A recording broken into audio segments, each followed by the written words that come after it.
Let's face it, ASEAN as an institution doesn't care about human rights. It's still a club of dictators. It started as a club of dictators. It's still a club of dictators.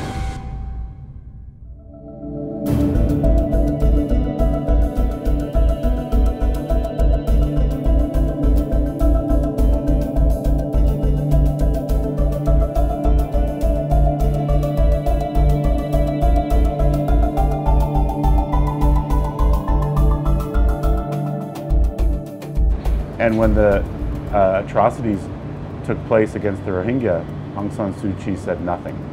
And since then, she has sided with the army every single chance. Her own Facebook page said that the atrocities against the Rohingya, which Human Rights Watch documented, which the UN has documented, were fake news. She actually used that term. And now she's putting her fingerprints. I mean, she's putting her own fingerprints right on the atrocities, which is surprising, because we don't think she ordered them, and we have no idea if she even knew about them before they took place. But now she's basically saying she agrees with them. She has no problem with what happened, and that's incredibly sad. It's not what we expect from a Nobel Peace Prize winner.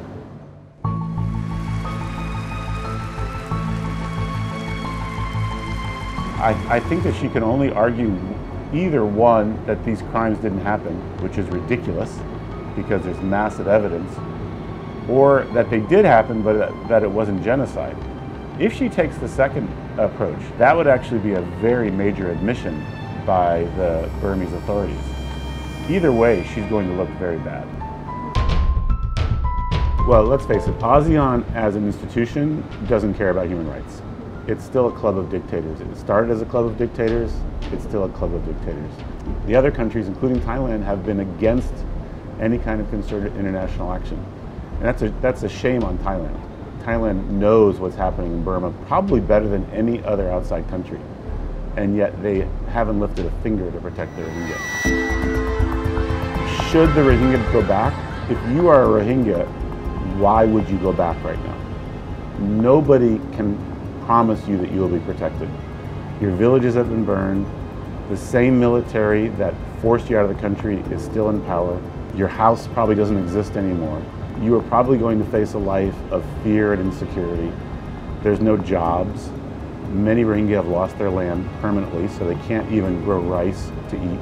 So it is an enormous risk to go back. The fact is that in spite of the terrible conditions in the Rohingya camps in Bangladesh, and they are terrible, some of the worst we've ever seen in the world, people still don't want to go back. That tells you how afraid they are of what would happen to them when they go back, because they don't want to live in Bangladesh in these terrible refugee camps. But at least they're alive.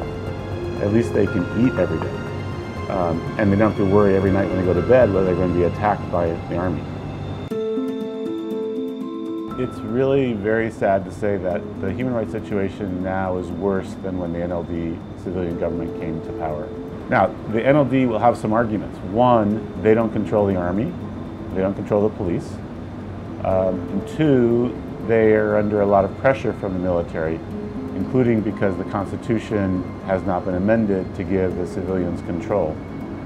But those are just excuses. The NLD itself has brought many, many cases against activists. They've wanted to put activists and journalists in prison. And that's really not what we expected from them. So if they would just protect human rights by themselves, then they could distinguish themselves from the military and just point at the military and say, look, we're doing our best.